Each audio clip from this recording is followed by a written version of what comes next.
c'est sûr que quand ça fait 47 ans que tu es dans le domaine, on s'entend que c'est une passion. Tu sais, Oui. fait que, c'est-tu déjà arrivé qu'à un moment donné, t'as été déçu que la science ait débusqué quelque chose que tu pensais d'extraordinaire qui s'était passé?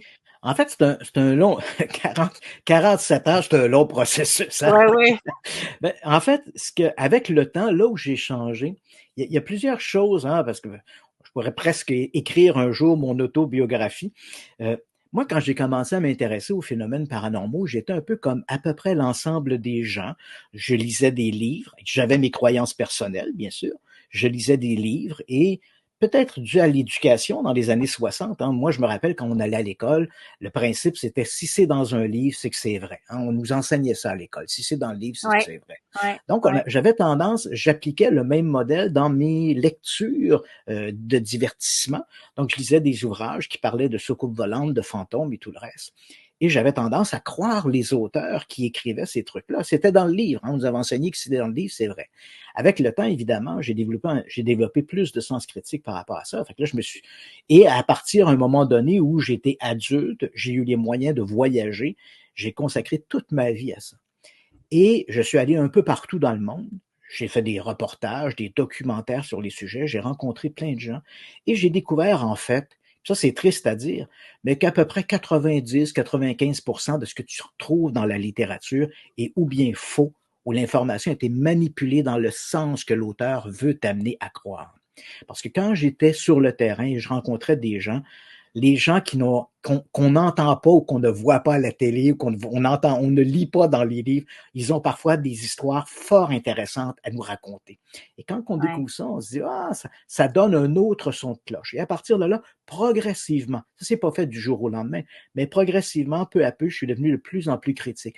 J'ai appris à savoir maintenant que quand on fait de la radio, quand on fait de la télé, quand on fait du documentaire, c'est très souvent orienté en fonction des objectifs de la chaîne, en fonction de l'objectif des documentaires.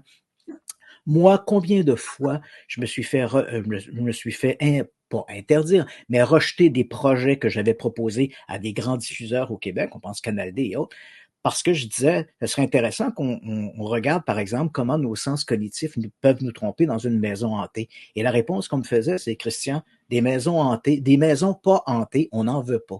Donc, mets-nous des fantômes, mets-nous de la fumée. Ça prend du Donc, ça prend du sensationnalisme. sensationnalisme.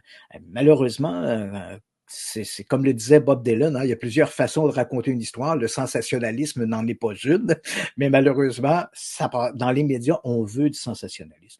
Donc, j'ai appris un peu à me méfier de ça quand les gens me disent, ah ouais, j'ai vu ça sur une chaîne de télé, etc. Je dis, ouais, mais la chaîne de télé, elle, son objectif, c'est de t'empêcher d'aller voir une autre station Ah ouais, quand arrivent ouais, les pauses, etc.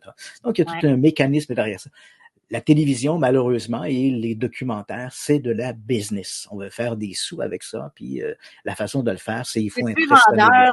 Moi, d'entrer dans une maison, avoir des frissons, puis se demander s'il y a des fantômes que de dire non, il n'y en a pas tout de suite en partant.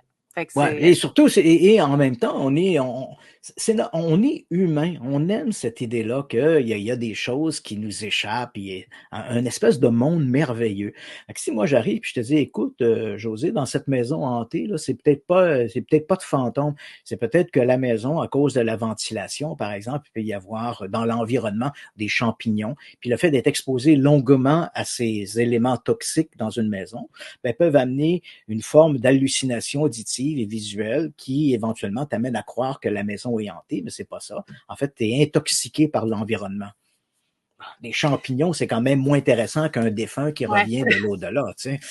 C'est un peu ces éléments-là et il faut, et malheureusement, Ouais. il faut gérer ça. Mais donc je suis devenu avec le temps beaucoup plus critique, puis en même temps, ben, j'ai appris à composer avec le modèle scientifique, hein. Je comprends que le modèle scientifique a ses limites, mais en même temps, c'est un peu que la science, c'est la science. Donc tu peux, comme je dis souvent aux gens, il n'est pas nécessaire d'être un scientifique pour faire de la science, comme il n'est pas nécessaire d'être dans la Ligue nationale pour jouer au hockey.